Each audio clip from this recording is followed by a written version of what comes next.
In this video, I'm going to teach you how to log your sent email to HubSpot CRM. To do that, you first need to head over right here into your settings.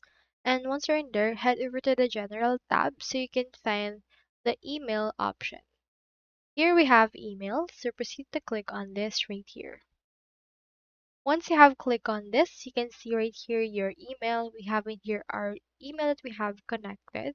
As you can see right now, it's disabled. So what we can do is we can head over and enable it right here by reconnecting it.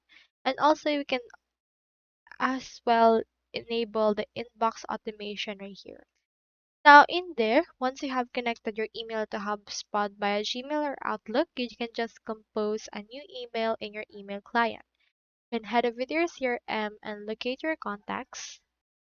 This will load all of the contacts that you currently have. You can see in here as well their email. Head over and click on their email right here and send an email, and it will automatically log in the CRM, and then you can also check the track to see opens and clicks for this email. So that's all there is today, and if you haven't signed up for HubSpot yet, make sure to use your affiliate links given in the video description. Thanks for watching. I will see you in my next video.